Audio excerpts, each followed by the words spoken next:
7:30 a.m., 183.9 FM, Jocks, Huntsville. This is Off the Bench. We're getting ready for another action-packed Saturday here, and we're going to bring you all the way up until 11 o'clock here to the first kickoff action of the day. We're live here in the Andrew Share Garage Bar.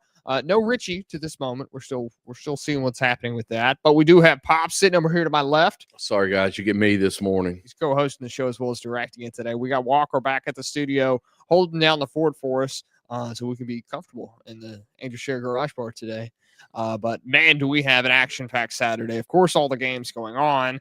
But Kiffin drama is still circulating. It still seems like, well, the odds are saying about 10% chance of him leaving. But then again, why would the AD release a statement saying what he said last night on that? And what he said last night was basically he'll have an answer to you after the game, after the Egg Bowl.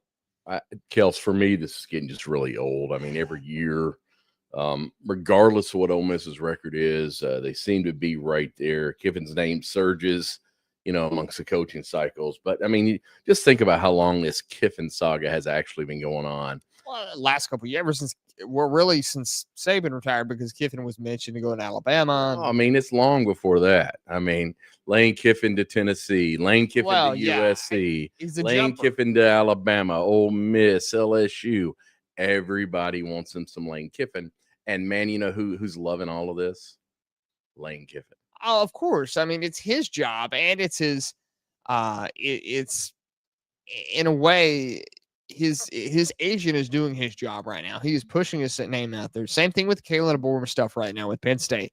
Both their agents right now working cohesively, putting their guy's name out there. Okay, that's their job. Okay.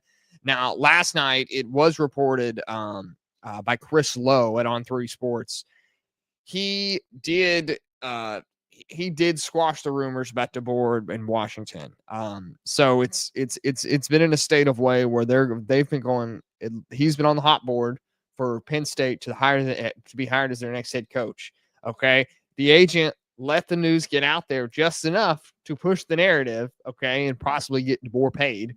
Okay, and then now it's been squashed, and DeBoer does not want the job at Penn State. Well, good. I mean, as we were walking the dogs last night, Kels, when we were talking about this, I mean, DeBoer to Penn State, I just don't think you want to start that cycle again with Alabama.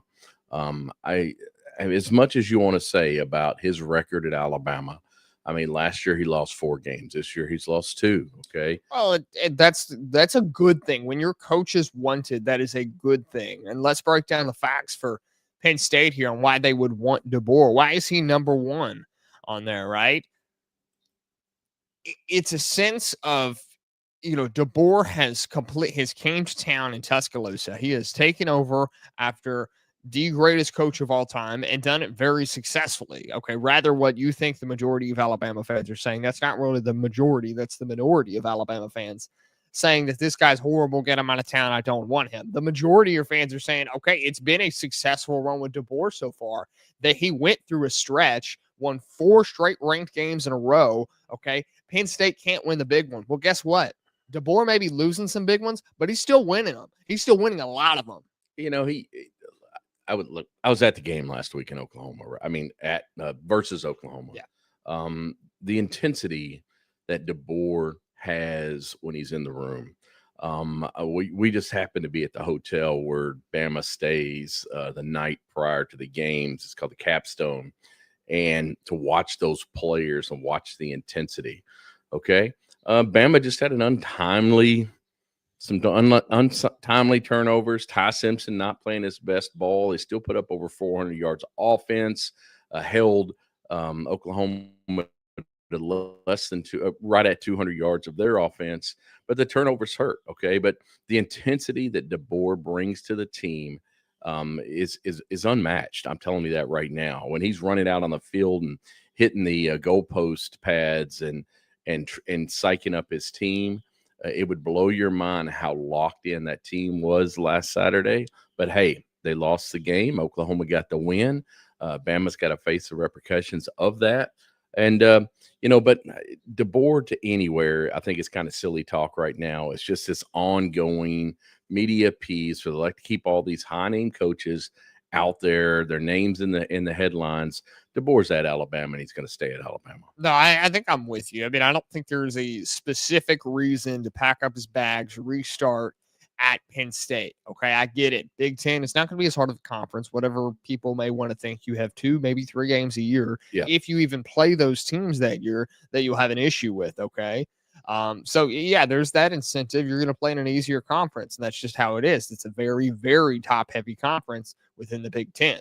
Okay. At the same time, too, they have more money in Penn State. They have a lot of money at Penn State, not only to pay you, but to pay players. Okay. You know, the thing that came out last night about Lane Kiffin and the offer supposedly that he has gotten from LSU. This is reported by Ross Dellinger last night. Okay. On 3 Sports. LSU is finalizing an offer of roughly $90 million for Ole Miss head coach Lane Kiffin. In addition, the Tigers would be offering roster cash worth around $25 million annually. Let's think about this. What would Penn State be willing to offer? And I think they have a lot more money than LSU down there. I don't know. You ever been to Penn State? I have not. I drove through Penn State this last week. This last week when I was up in Pennsylvania for work. But I just got to say, and I want to come back to Kiffin real quick, right? Yeah. I mean, $90 million coach, right? That's the offer on the table. Tell me what he did at Tennessee. Oh, he didn't do nothing at Tennessee. Tell me what he did at USC. He didn't. Okay, but that was before the Alabama coaching rehab facility took place. How many championships has he won at Ole Miss? No. This ongoing coaching carousel, if he stays at Ole Miss, he wins 2 or 3 championships in the next 10 years. Yeah. He's a good coach. And if you go to, Florida, he's got to worry about a lot tougher of a schedule that I don't know if anybody in the sport can actually manage successfully. I just don't know of a name right now that could go down there and change that dramatically. I mean, we don't have a coach anymore in the country that can sit there and say and look at Florida's schedule and field an elite team and then have them play elite to win the ball games on that schedule. It's just not out there. So I definitely don't think Kiffin can do it. We're out of the days of Urban Meyer, no more Nick Saban, obviously. There's just coaches that cannot navigate the schedule down there.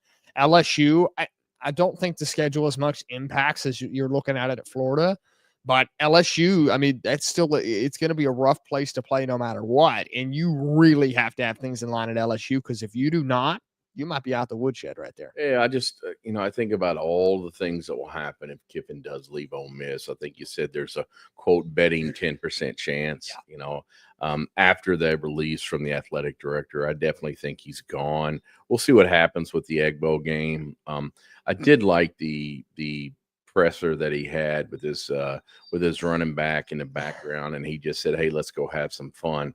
When he's doing that, he's not answering any direct questions. In the end, I keep saying this about Lane Kiffin, okay?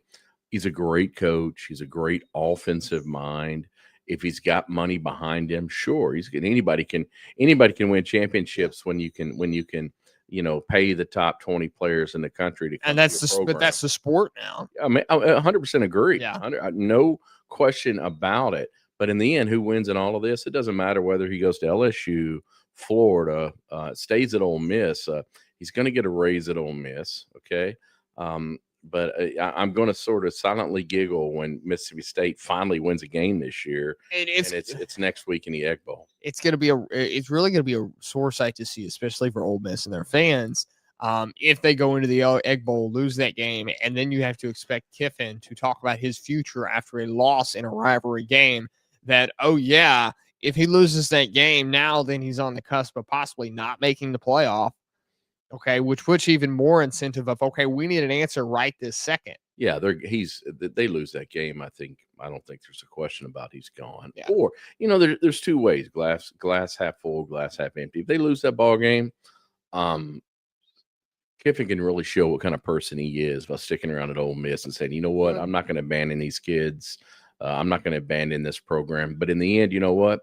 Money talks and BS walks. That's 100% true. There's no doubt about it. So we kind of unpacked the Kiffin rumors here, and going back to DeBoer, to the status of because this is going to linger around for a little bit. This is going to hang over the head, right? I'm sure we might even see something in the Eastern Illinois game, right? No, So you know how much. we'll listen to some of it in the Eastern Illinois game. This is all speculation on our part. 100% it is. And everybody else that's talking about it, whether it's ESPN or Josh Pate or Kyle Henderson's show, and they're all talking about it, right? In our show right here, we're sitting there talking about DeBoer. I think DeBoer is the type of coach that is focused on what's in front of him.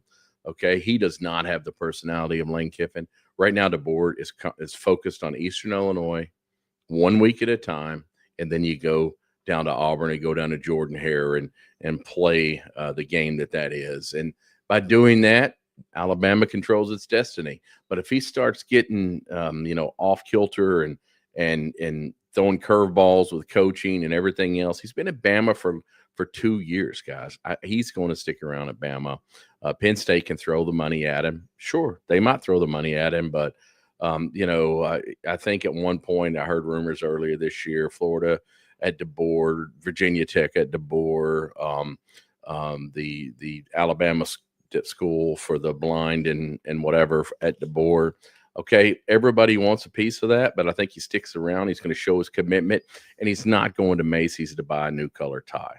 Well, it's funny because you said we're talking about the majority and the minority of the Alabama fans, and they will sit there and say, the minority will sit there and say, we want him gone. We want him fired right this second. It all depends on if he wins or loses. It does. And buying stock, selling stock, stuff like that, which they do at the wrong times, but they don't know that. It's just, in a way, it screams of just let them know that it's a good thing that other people want our coach, because it sets of, okay, you're right. Everybody wants a piece of what Alabama has right now, from the recruiting status to Courtney Morgan to Kalen DeBoer to Kane Womack. Speaking of Kane Womack, he's being looked at by Arkansas to be their next head coach. But that's still early on in development, and we probably won't see anything until after the whole season dies down with a lot of this coaching staff rumors with Alabama and within Tuscaloosa. But all right, guys, it's going to be a fun show today. We've unpacked a little bit of it so far here today, but we're going to go through some games. You can go ahead and get into our Pick'ems contest. You can do that on Facebook. Just go look up there. You'll see the Pick'ems in there. Just leave a comment of who you think is going to win today, and that'll let us know that you're entered into the Pick'ems right now. So we might have Richie coming on later. We're going to see how that can be worked out. And all the other stuff today. You can go ahead and leave us a like on YouTube, subscribe, hit that notification bell. That way you push this out there. It's free for y'all. It just helps us out a little bit. We encourage behavior of stealing phones, subscribing for those people, and then making sure you get out of their phone. And honestly, how fun is this? We could sit there and talk college football Saturday mornings, Wednesday, Thursday nights, depending on when we do the midweek show. This is great. Yeah, just here to have a fun time, guys. Here to let y'all hang out with us and just have a fun and just have a great morning up until 11 o'clock today. This is 7:30 a.m. 103.9 FM, Jocks, Huntsville. This is Off the Bench.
Does Mercer have a flying chance today against Auburn? We're going to break it down for you here. This is 7:30 a.m. 103.9 FM. Jocks Huntsville here live on Off the Bench in the Angel Share Garage Bar. We've been looking over the metrics for this game just to see what was happening for it. And, of course, people are forgetting that Mercer has a I think it's 9-1. They are 9-1 on the season in the SoCal Conference, leading the FCS in several notable metrics, and here to trap Auburn while Auburn plays at home. Now, Auburn's favored in this game by 27.5 points. Deuce Knight will be benched today to preserve his red shirt. They don't want to burn it. No. Deuce Knight will be starting today, preserve his red shirt because they don't, or Ashton Daniels' red shirt because they don't want to burn his red shirt. This game actually is very interesting, and it should put Auburn on the watch today on a game that you should 100% watch. So who says we don't love Auburn? We're talking about them. Okay. It's true. This is a glaring game that Auburn is 4-6 on the season and is now providing a short, maybe a short outlook for Mercer with the light at the end of the tunnel on this game. So here in Alabama, on the Auburn fans that might be listening over the radio or on YouTube, okay, just remember the name Brandon Atkinson. 340 yards a game, 33 touchdowns for Mercer, who's 9-1 on the year. Okay. And I take in the fact that Auburn's secondary gives up like 7.8 yards per pass per play. Something to think about. And I'm looking at these stats and the stat line and everything that's coming through here. Okay. I think really do. I think it's a trap game for Auburn.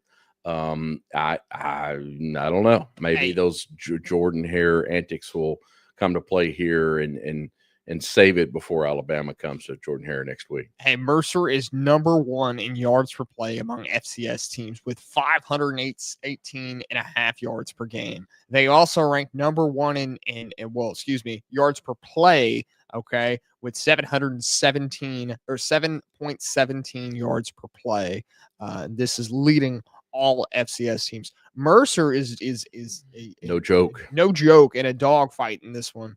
As I think they're really going to put Auburn to the test today. Unless Auburn wants to assert this dominance early, if Auburn can do that, Mercer might see light at the end of the tunnel for this. So the pride of the Southern Conference, they've already clinched that title, by the way. And I mean, why not? I mean, you got a stage here. You got a starting true freshman quarterback starting at Auburn. Who knows what can happen? This is not fearmonger. I see John Paul hitting us up on YouTube. Auburn is a good team, and they will destroy Mercer, and they will beat Alabama and make a bowl game. Well, first you got to look at Mercer before you're going to say you destroy them, because the metrics that I see right now is giving them a dying shot. But 4% shot. 4%. Hey, there's a chance, man. There's a chance, okay? And I get the level of play different in the SoCal Conference. But at the same time, this is the strongest of the strongest you are about to face within the SoCal Conference and the FCS as a whole.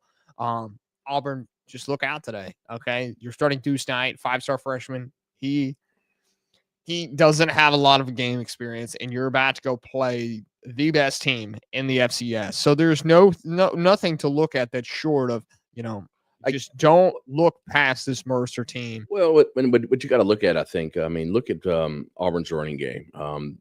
I'm guessing they're going to go to Jeremiah Cobb early, kind of take some of that pressure off that true starting freshman quarterback. Can Auburn's front seven, can they dominate the line of scrimmage? Well, look, Auburn's defense it's still one of the most reliable units on their roster and within the country. I mean, this is a generational type defense that they've wasted with a horrible offense.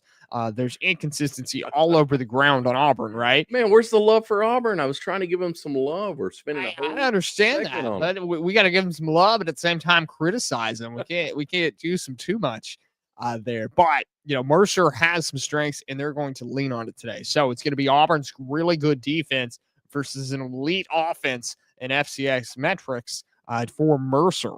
But we'll see. I mean, it's FCS versus SEC. It doesn't always end well for the FCS, but FCS is sending their best team to go do this job. possibly the dirty work for Alabama next week. Well, I mean, I just look at Auburn's front seven. They control the line of scrimmage. They get that running game going, and they keep Mercer's offense off the field. So, I mean, so they control the clock. That's what Auburn needs to do today, and they will win big if they can do that. Now, unfortunately for Mercer, they do allow a lot of chunk plays, especially when facing really good receivers. One part of Auburn's offense, they do have good receivers. Eric And good Singleton, receivers. Cam Coleman. The list goes on for them for receivers. So I think Mercer definitely has some weaknesses in this game. But if they can rely on their quarterback play and see how far they can take their offense with presumably their defense not being the best, Auburn's going to really put them on some issues. But Mercer, if they can rely on their offense and try to get past this really good Auburn secondary, then we'll see what happens. And I really never thought we'd be giving Mercer so much love in a ball game. I really never thought we'd be talking about Mercer, but honestly, Mercer's got nothing to lose. Okay, everything to gain. I think the upset watch is real on this one. Well, this is Auburn's chance to really build confidence in a way toward the Alabama game. And, honestly, it's not like if I'd pick on this game, I would pick Mercer. I would pick Auburn, obviously. But this is a complete confidence builder for Auburn. They need to get into this game, put up some points, and get out of there. Yeah. I mean, Auburn's 4-6 yes. right now? Yep, 4-6. So there's a chance that they would become bowl eligible. If they win this game and the Iron Bowl. And the Iron Bowl. Okay. Well, good for Auburn. Yeah, they have their shot. We'll see what happens. I know John Paul's passionate about it. He said that they would handily win this game and then turn around and beat Alabama next week. All right, that's cool. If it happens, it happens. DJ Durkin, he's looked great so far, especially his offensive side. He's looked phenomenal. But, running into a team like Alabama is going to be rough next week to see where they actually stand and how far DJ Durkin can take a team. Now, if he was getting a full season, maybe we'd see something different. But at this time, we don't know. We don't know who who the head coach of Auburn is going to be next year, whether it be DJ Durkin or somebody else. But right now, Auburn, Mercer should be a tight. Well, I say should be a tight game. I would say tight game in this one. Looking at the metrics, I think Mercer's going to hang with them. I like the freshman starting quarterback that Auburn has. Auburn's front seven should make it a good game. I say good game in the fact that Auburn will put up a bunch of points and win it handily. 7:30 a.m. 103.9 FM. Jocks Huntsville. This is Off the Bench. We'll be right back.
You can go ahead and take 2 of those out, Walker.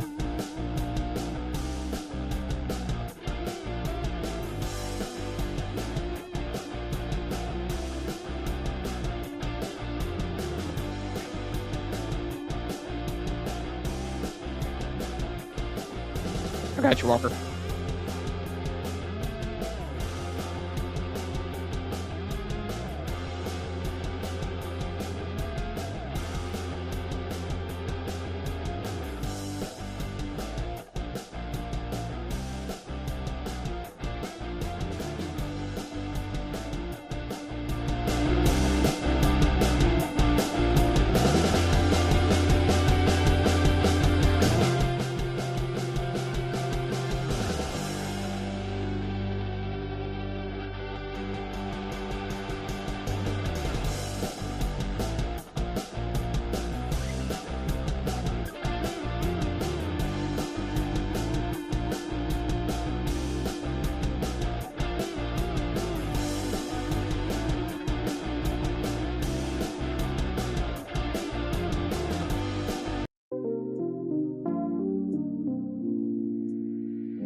$7:30 a.m. 103.9 FM, Jocks, Huntsville. This is Off the Bench. If you're on the YouTube side, you could hear us playing around with a couple things during the break, trying to make it feel a little more lively when we're not talking over here. But this is Off the Bench. We're leading you guys all the way up to 11 o'clock kickoff today. We're going to continue talking about some games happening today. Of course, Auburn-Mercer, we decided Mercer actually might have a light at the end of the tunnel in that game. I think they've got a chance, man, at least by the sports bettors say 4%. So 4%. That's more than I would have thought going into today, but learning that Mercer has the best offense probably in the FCS and is probably the best team in the FCS. And a quarterback that's thrown for 350 plus yards a game and 33 touchdowns. Yeah. The Mercer is nobody to sleep on. But another team not to sleep on, as Alabama learned last week, is Oklahoma. And Missouri is heading to Oklahoma today for a showdown that's really going to decide Oklahoma's playoff fate. We're looking at playoff games still, or excuse me, play-out games still. Well, I think that's been kind of the theme over the last couple of weeks, like big games, deciding teams' fates. I mean, Oklahoma goes in playing at home with 2 losses, okay? They get to play Missouri, okay? And Missouri's got a running game that's no joke. It's been an up-and-down season for them. Bo Prebula out still. He had a terrible knee injury, right, or leg injury. So, I mean, Oklahoma's still trying to fight to end this season on a high note, while Oklahoma's trying to end this season with a playoff berth. Well, I mean, you look at like the tell of 2 teams that Oklahoma's played compared to last week to this week. Missouri has got that running game that is 1-2 punch with those 2 running backs, and then Bama, getting a lousy 50 yards a game running. Well, last week, and I'll give this to Bama last week, the running didn't seem stale. it seemed better with Kevin Riley back there. It looked good. But I will tell you, from the stands to see Riley back there versus Jam Miller with all the hype that was around Jam at the beginning of the year. I mean, we've seen Jam for this is his 4th year down in Alabama Yeah, uniform, yeah. right? So it's disappointing to see that Jam Miller just has not worked out there in Tuscaloosa. But it's exciting to see that actually the running game was actually doing something last week. The problem was Alabama couldn't put together 350 yards of passing and threw 3 picks, okay? Which Oklahoma is expected to do today. Turnovers are going to be a big issue in this game for Missouri. They've got to avoid turnovers. If Oklahoma gets any turnovers, they're going to sink those teeth in, and Oklahoma can say, or excuse me, Missouri can say bye-bye to ending the season on a high note here. Missouri get its running game going. They control the clock. Okay, that's what happens with the turnovers. You turn the ball over, you give your team less chance to score points. So Missouri gets those turnovers. They get their running game going.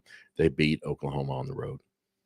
Whew, that's a rough one to say. I don't know if I can say that happening. It's going to be it's going to be hard to see. I mean, Oklahoma, strong defense, especially on 3rd down. They've really been able to put other teams in a vulnerable scenario within 3rd down to force them to get off the field. Missouri battling this inconsistent offense that they have. Which version is going to show up? Are we going to see 500 yards of rushing from Missouri today? Or are we going to see an offense that's going to struggle to move the ball without a quarterback at the helm that should be back there? Well, honest answer, I mean, Oklahoma, they have to put more yards up than they did against Alabama. I mean, and in this game right now, the spread's like 7.5. If a lot of analysts believe that Missouri can cover that spread because Oklahoma hasn't been dominant in these multi-score games against top opponents. I mean, you look at Oklahoma's offense last week against Bama.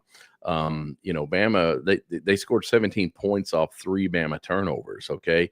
But the reality is they only put up 210 yards of total offense on the board.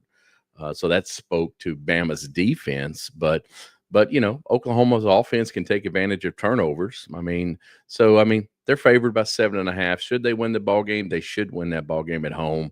But you never know what happens when you've got these play-in games that are taking place every week in the SEC.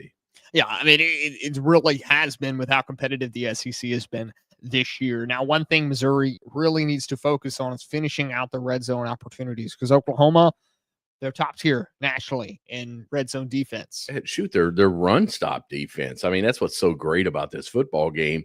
You've got a top tier run stop defense in Oklahoma, and then you've got a 10-yard per carry offense at Missouri. I mean, what gives?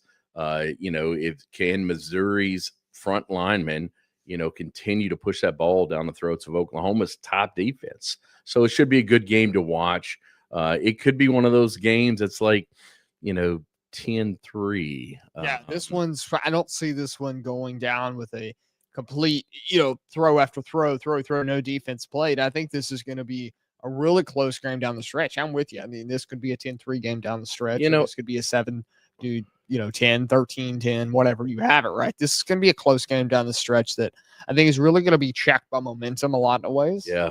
Oh, do you remember that game a couple of years ago, LSU and Alabama, where Leonard Fournette was, had that running attack. Call that a couple years ago. That was like 10 years ago, man. Well, for me, it gets, the older you get, hey, man, that was just like last year, right? No. but my point with this is that you had this really great running offense that LSU had with Fournette, okay? And then now you've got that at Missouri, and you've got this really good run-stop defense at Oklahoma, and now you've got, so Missouri's got that, type. I think you've got this. I just got that all backwards, but I think, yeah. My point is that ball game, that LSU Alabama game, was a really low scoring game, and the LSU didn't show up in that game. Yeah, the Alabama defense stopped them. I think you've got an Oklahoma defense that could possibly do the same. So we'll see. I think it's going to be a great football game to watch. And probably one of the best, if not the best game in the SEC this week. Another game that's really going to rely on, really the whole college football playoff berthing on how it's going to work and what teams are seated where and who's going to get in. Number 17 USC going on the road against an Oregon team that has lost to Indiana. And Oregon is one of those weird teams. I really don't know where to sit and think about Oregon because I don't know where to sit and think about Indiana. I don't know how good they really are because the competition they have played so far. Now, USC, the defense, it's a weak link. Go ahead and throw them out. It doesn't really happen too often. Okay. Oregon, they're quietly playing this playoff caliber football because of who we've seen them play. And USC is really going to help them decide where they get seated and how good this Oregon team is. This USC team, it is a good team. Lincoln Riley has figured something out. Something has clicked. Defense, however, has not much to expect over there at USC for their defensive side. But their offense is the one that is how we get to see it and what we get to see it like, right? We're used to Lincoln Riley having these really good Heisman level quarterbacks who he hasn't had the last couple years. And it's provided some inconsistency for a USC team. Can USC go on the road at Oregon and check Oregon's momentum on how they have been riding high? Or is Oregon going to shut it out and say, hey, I should be a top 10 team? Well, I mean, this is one of those games, again, where we're talking about defense versus offense. In this case, it's Oregon's defense, USC's offense. And then you look at the schedule both these teams have played. Okay, USC, you don't know what you're going to get, but heck, they're 8-2, 6-1 in the Big Ten. Oregon 9-1, 6-1 in the Big Ten.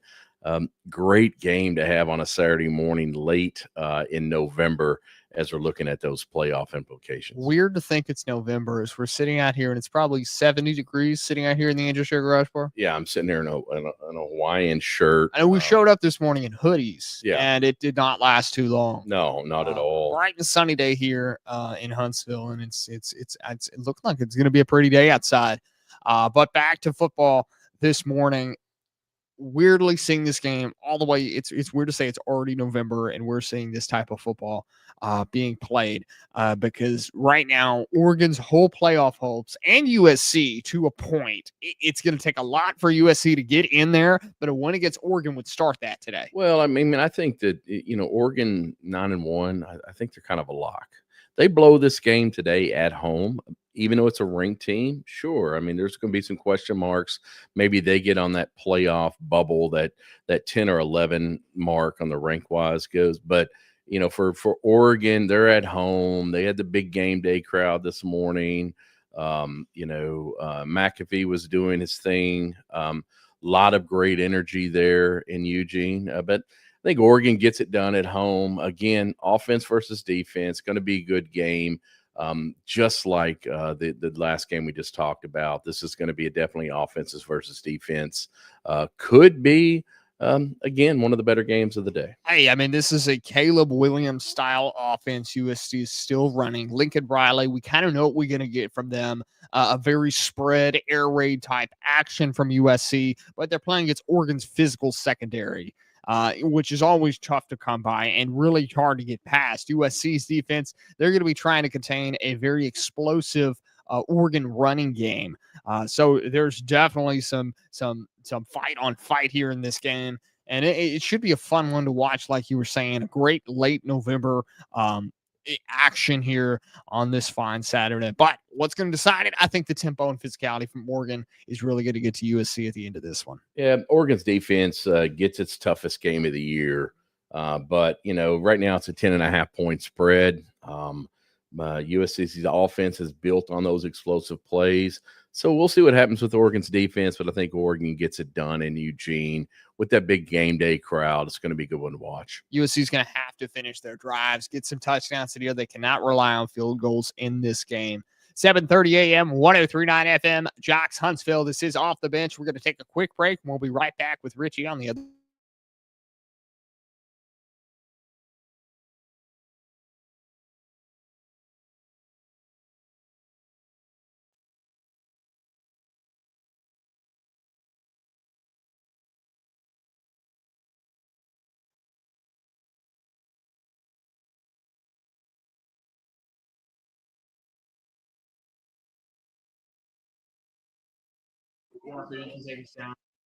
Walker, you can take us down to 51 if you want to.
7:30 a.m. 1039 FM Jocks Huntsville. This is Off the Bench.